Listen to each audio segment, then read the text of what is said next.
आचार्य जी, इन्होंने जो प्रश्न पूछा है वो एनलाइटनमेंट के मुद्दे पर इनकी और मेरी दोपहर में हुई चर्चा के बाद इन्होंने पूछा है। प्रश्न ये है कि आचार्य जी, जो अनुभव आपको नहीं है वो किसी और को कैसे हो सकते हैं? ये कहीं ऐसा तो नहीं आपका कोई पूर्वाग्रह है? नहीं, क्या है, पूरी खोल के बताओ, बात क्या कह रहे हैं, क्या अनुभव, एनलाइटनमेंट का? हाँ, जैसे उनको एनलाइटनमेंट इत्यादि में बहुत विश्वास है विराज को, तो सुबह उनसे पूरी चर्चा हुई। उन्होंने बताया कि अगर एनलाइटनमेंट नहीं होता है, कोई ऐसी घटना नहीं घटती है, तो जितने भी संत महात्मा महापुरुष इत्यादि रहे हैं सब ने कुछ ना कुछ कहानी क्यों घड़ी। तो लॉजिकली वो मुझसे आर्ग्यू कर रहे थे कि क्या इस पॉसिबिलिटी को 100% नकारा जा सकता है कि आचार्य जी के निजी जीवन में या उनके अनुभव क्षेत्र में एनलाइटनमेंट जैसा कुछ नहीं है, इसीलिए वो फंडामेंटली इस बात को नकार रहे हैं। बात ये नहीं है कि किसी को अनुभव हुआ, किसी को अनुभव नहीं हुआ। बात ये है कि क्या हम समझते भी हैं कि अनुभोक्ता, एक्सपीरियंसर कौन है? एक्सपीरियंसर कौन है? एक बार आप ये समझ लोगे कि एक्सपीरियंसर कौन है, फिर आपके दिमाग से ये बात उतर जाएगी कि एक्सपीरियंस किसी पार की वस्तु का हो सकता है। ये जो अनुभोक्ता है ना, जो अनुभव करता है, ये कौन है आपके भीतर? कौन है जो अनुभव कर रहा है?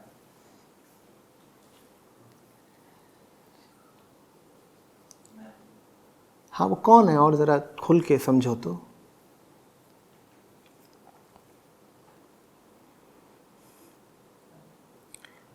जो एक्सपीरियंसर है ना, वो अनुभव करता है हमेशा किसी ऐसी ही चीज़ का जो दुनिया की है। जो 3 डायमेंशनल है, 3 आयामी, जिसके बारे में कुछ कहा जा सकता है, जिसके बारे में कुछ सोचा जा सकता है।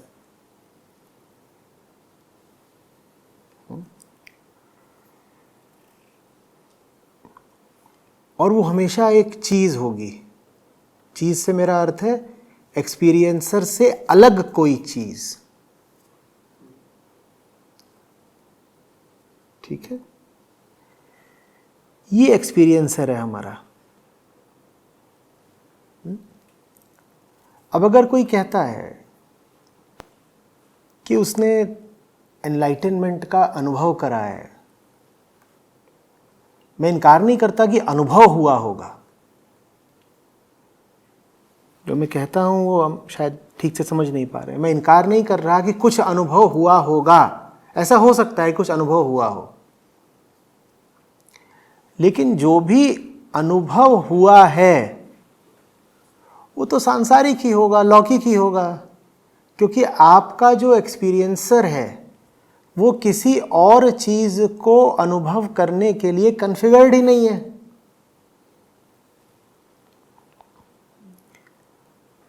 हमारा जो अनुभोक्ता है वो हमारे मस्तिष्क से एकदम गुथा हुआ है। अगर आपके मस्तिष्क पर चोट कर दी जाए हथौड़े की, आपके सारे अनुभव एकदम गायब हो जाते हैं। एक जोरदार अनुभव होता है और उसके बाद कोई अनुभव नहीं होता। ऐसा ही है ना? तो ये जो मस्तिष्क है, मटेरियल, पदार्थ, इससे उठने वाला जो एक्सपीरियंसर है वो भी सिर्फ और सिर्फ पदार्थ का ही अनुभव कर सकता है, मटेरियल का ही अनुभव कर सकता है। तो आपको जो भी अनुभव हुआ है वो एक मटेरियल अनुभव है। आप उसको पैरा मटीरियल क्यों कह रहे हैं? आप उसको ट्रांसेंडेंटल क्यों कह रहे हैं? बिल्कुल हो सकता है कि आपको कोई मूर्ति दिखाई दे गई हो, आपने आंख बंद की हो, ऐसे हवा में कुछ तैर गया हो, आपके कानों में घंटियां बज गई हो, आपको कुछ भी लगने लगा हो, ऐसा लगने लगा हो कि मैं ज़मीन से ऊपर उठ गया, या मैं शरीर छोड़ के बाहर आ गया, या कि सब रंग मिट गए हैं, सिर्फ एक रंग का आकाश है, या कुछ विशेष ध्वनियाँ आपको सुनाई देने लग गई। बिल्कुल हो सकता है ऐसा अनुभव हुआ हो, लेकिन अनुभव तो सब अनुभव होते हैं। सब अनुभवों के केंद्र में आप ही तो अनुभोक्ता हैं, आप ही तो बैठे हुए हैं, आप तो बचे ही रह गए ना अनुभव लेने के लिए। तो ये कोई बहुत बड़ी बात नहीं है, इसमें कुछ विशेष नहीं हो गया। और इससे इतना और पता चलता है कि अभी जो वो अनुभवों का प्यासा अनुभोक्ता था, एक्सपीरियंसर था, वो एकदम शेष था, बचा ही हुआ था। चूंकि वो अनुभवों का प्यासा होता है, तभी तो हम बार बार कहते हैं ना कि अहंकार की प्यास मिटाई नहीं मिटती। वो जीवन भर तरह तरह के अनुभव लेता रहता है। वो कभी कहता है मॉरिशस घूम आते हैं, कभी कहता है फलाने व्यंजन का अनुभव ले लें, कभी वो कहता है सेक्स का अनुभव ले लें, कभी उसे पैसे का अनुभव चाहिए, कभी बहुत बड़ी शानदार गाड़ी का अनुभव चाहिए उसको। वो अनुभव के लिए ही तो बिल्कुल मरा रहता है ना, व्याकुल रहता है। अब अपने अनुभवों की श्रृंखला में उसने एक और खास दिव्य अनुभव जोड़ लिया कि घंटियां बजने लग गई, बारिश होने लग गई, एक गूंज सुनाई देने लग गई, कुछ और होने लग गया, शरीर हल्का प्रतीत होने लग गया।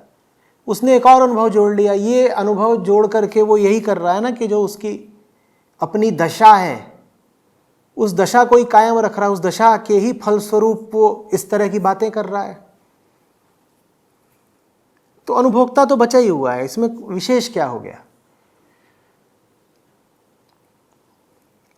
समझ रहे? तो बिल्कुल ऐसा हो सकता है कि आपका मन साफ होने लग जाए, आपकी दशा बदलने लगे, तो आपको कुछ अलग और विचित्र तरह के अनुभव होने शुरू हो जाएं। बिल्कुल हो सकते हैं। आपको लगने लगे समय थम गया है, हो सकता है लगने लग जाए, लेकिन वो कोई बहुत बड़ी बात नहीं है।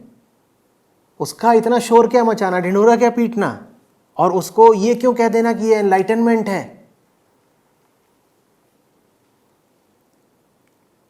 किसी भी शराब पीने वाले से पूछ लो, वो बहुत खास तरह के अनुभव बता देगा, तो क्या हो गया?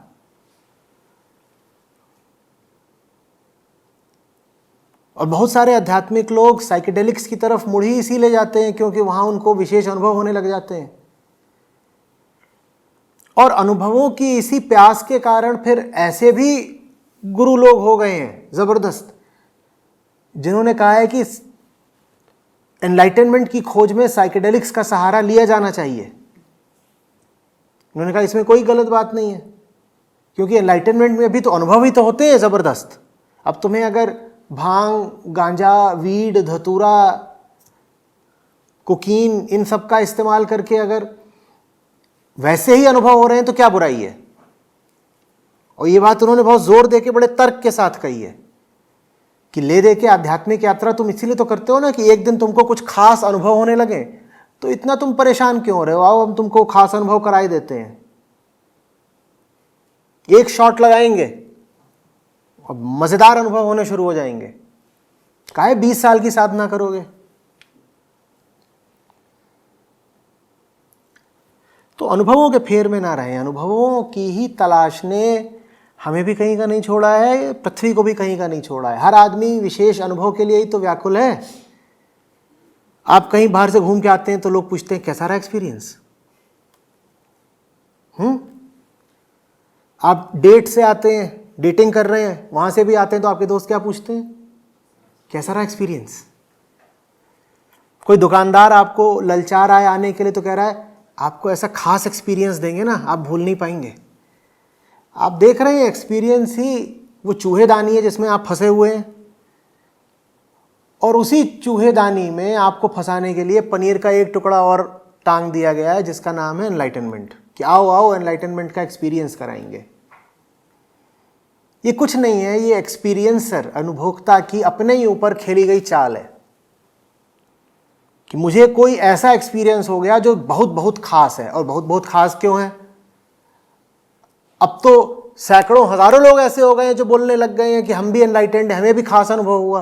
तो लो, अब एनलाइटनमेंट भी खास नहीं रह गया।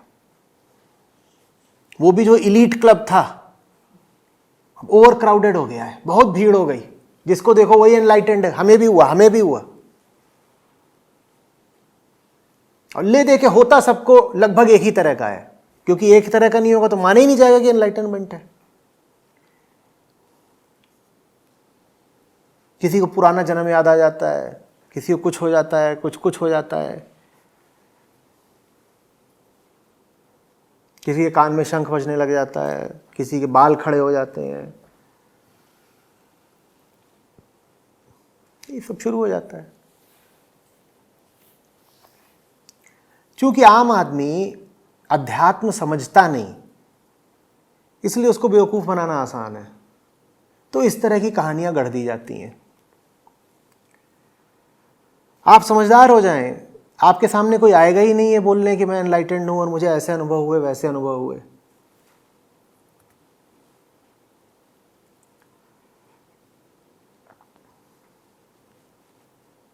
इनमें से 99% फर्जी है। जो 1% वास्तव में ऊंची चेतना के लोग थे, उनके एनलाइटनमेंट पर नहीं, उनके काम पर ध्यान दीजिए। उनकी महत्ता इसलिए नहीं कि उन्होंने बता दिया कि एक दिन पेड़ के नीचे बैठे और हम पर बूंद टपक गई। उनकी महत्ता इसलिए क्योंकि फिर उन्होंने जो आपको बात बताई है वो बहुत ज़बरदस्त है, आपके काम की है, करोड़ों लोगों के उद्धार का कारण बन रही है।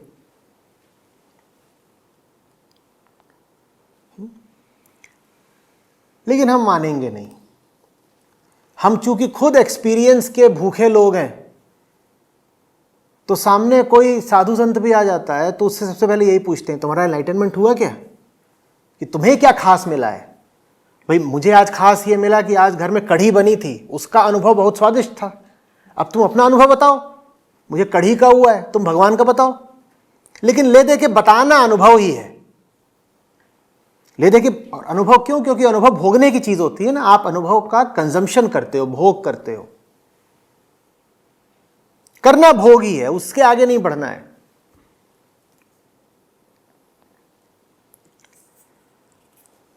और इसमें एक बहुत बेईमानी की चाल भी है, वो चाल भी समझना। आप ये स्वीकार ही नहीं करना चाहते कि आंतरिक सुधार एक सतत और अनंत प्रक्रिया है। आप ये मानना ही नहीं चाहते कि ये जिंदगी भर का काम है जिसका कभी अंत नहीं होना। क्यों नहीं मानना चाहते? क्योंकि आपको ये काम लगता है उबाऊ। जो चीज अच्छी लगती है आदमी उसको चाहता है कभी खत्म ना हो, ठीक? पर आत्म उद्धार या आत्म सुधार की प्रक्रिया आपको लगती है बोरिंग, उबाऊ, तो आप चाहते हो जल्दी से जल्दी कहीं पे आके हो जाए खत्म।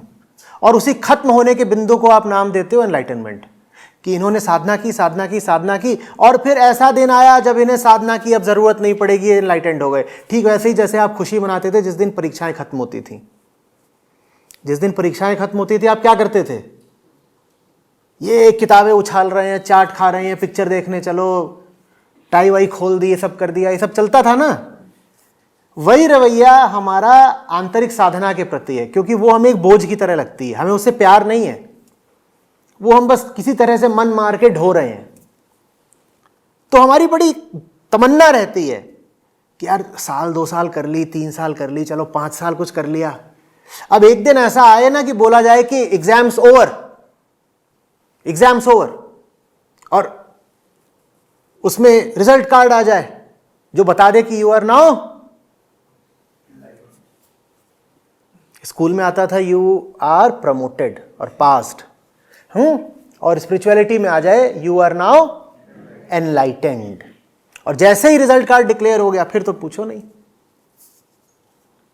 ग्रेजुएशन सेरेमनी देखिए ना कॉलेजेस की कैसी होती है। वो अपनी टोपियां उछाल रहे होते हैं, फोटो खिंचती है इस पे, ये हो रहा है, वो हो रहा है। वैसे ही तुम्हारा है कि बड़ी साधना किया करते थे, खाना वाना कम खाते थे, संयम रखते थे। अब जल्दी से रिजल्ट आ जाए, उसके बाद जैसे ही एनलाइटेंड होंगे दबा दबा कि अब तो ओवर हो गया ना एग्जाम, अब मजा आ गया। तो इसलिए हमारे मन में बड़ी चाह है एक अंतिम दिन की। अंतिम का मतलब समझते हो कि अंत कर दिया। किसका अंत कर दिया? तुमने साधना का अंत कर दिया। तुमने साधना का अंत कर दिया, क्योंकि उससे तुम्हें, फिर दोहरा रहा हूं, कभी प्यार नहीं था। तुम्हें अच्छा ही नहीं लग रहा जीवन सच्चाई को अर्पित करके जीना। तुम कह रहे हो कि साधना का मतलब होता है कि किसी के सामने सर झुका के जियो, अपने अहंकार को संयम में, अनुशासन में रख के जियो। ये सब बड़ा बोझिल लगता है, कौन करता रहे? एक दिन कोई आकर के हमें बोल दे कि अब तुम मुक्त हो गए, अब तुम्हें अहंकार को नियंत्रण में, अनुशासन में रखने की कोई जरूरत ही नहीं। अब तुम एनलाइटेंड हो गए और हम खुश हो जाएंगे, चलो अब किसी तरह के डिसिप्लिन की कोई जरूरत नहीं बची, मजा आ गया, वाह वाह वाह। क्यों आ जाए भाई वो दिन, काहे को आ जाए? राम बुलावा भेजिया, दिया कबीरा रोए, नहीं चाहिए, नहीं चाहिए। राम भी बुला रहे हैं तो नहीं चाहिए। जो सुख साधु संग में सो बैकुंठ ना होए, होगा कोई बैकुंठ, हमें नहीं चाहिए। हम तो इतनी सही और इतनी मस्त जिंदगी जी रहे हैं कि प्रीत लग गई है। हम अंत क्यों करना चाहें इसका? हमें कोई खुजली नहीं हो रही है कि अंत हो जाए और फिर हम जाके दुनिया में चिल्लाएं, नगाड़ा बजाएं, हमारा एनलाइटनमेंट हो गया, ये हो गया, वो हो गया।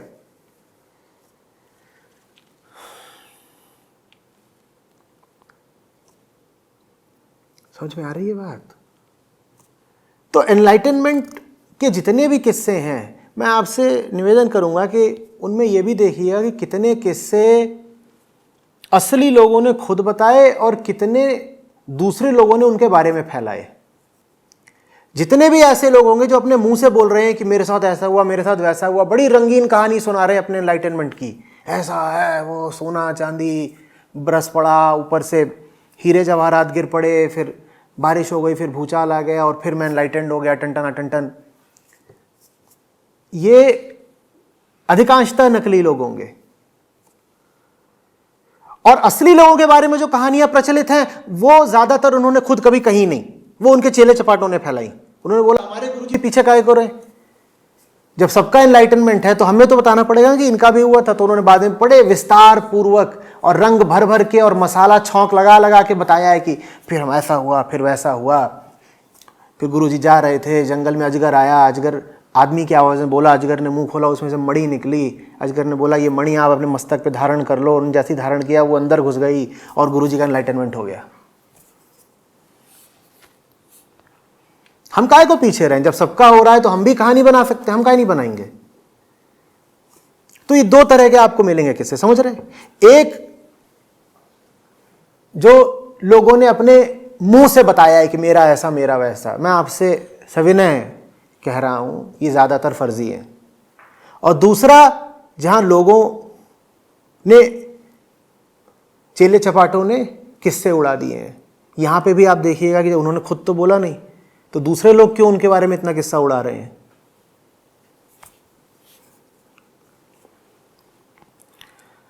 आपको एक भयानक बात बताता हूं। बहुत सारे जो आश्रम वगैरह चल रहे हैं ना, खास तौर पर आज जो सबसे बड़ी बड़ी फाउंडेशन चल रही हैं, उनमें ये खुली बात है कि जो ज़्यादातर वहाँ वॉलंटियर बैठे हैं उनको ये लालच दिया गया है कि तुम यहाँ काम करोगे तो तुम्हारा एनलाइटनमेंट करवा देंगे। इतनी घातक चीज़ है ये एनलाइटनमेंट का कीड़ा।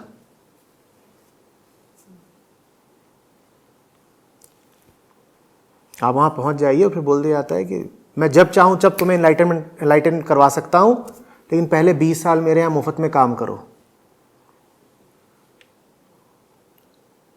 और फिर मैं तुमको एनलाइटन कर दूंगा।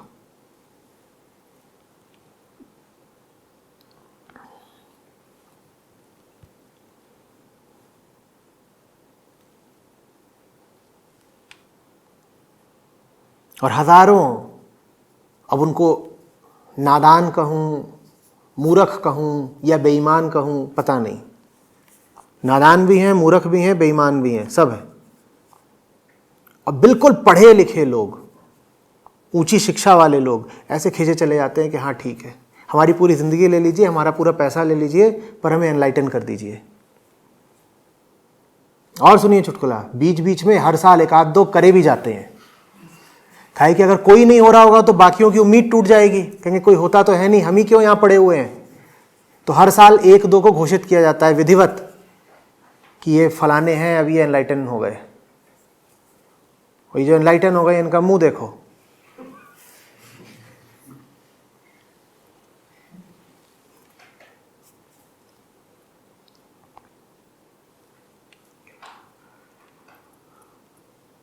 इन चक्करों में मत फंसिए। अध्यात्म बहुत सीधी सरल साफ चीज़ है।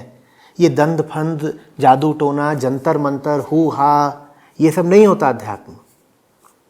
आत्म जिज्ञासा, सेल्फ इंक्वायरी।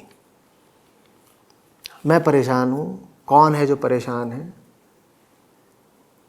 वास्तव में परेशानी चीज़ क्या होती है, मैं कहाँ से उठता हूँ, मेरी परेशानियाँ कहाँ से उठती हैं। इन सवालों पर गौर करिए। सर्कस नहीं बनाना है कि उसमें एक जोकर भी घूम रहा है, एक कलाबाजियां मार रहा है, एक हाथी आ रहा है दोनों हाथ ऊपर उठा करके, सांप उड़ रहे हैं। और इसीलिए फिर धर्म का नाम खराब होता है। जब धर्म के नाम पर आप गंडा ताबीज शुरू कर देते हो और सांप उड़ाना शुरू कर देते हो और अगले पिछले जन्म की कहानियां उड़ाना शुरू कर देते हो, तो फिर जो भी समझदार लोग होते हैं वो धर्म से कहते हैं हटाओ, धर्म में तो सब बेवकूफ़ भरे हुए हैं, हटाओ, धर्म ही खराब चीज़ है। मैं नहीं कह रहा हूँ जितने लोग धर्म से हट जाते हैं वो सब समझदार हैं, मैं कह रहा हूँ समझदार लोग भी हट जाते हैं।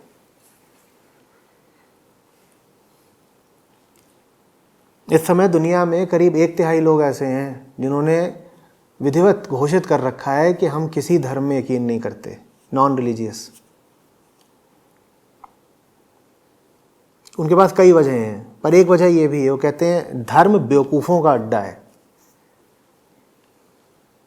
ये ऐसी ऐसी बातें करते हैं और ऐसे ऐसे काम करते हैं कि कोई बेहोश आदमी ही कर सकता है या फिर कोई नशेड़ी ही कर सकता है।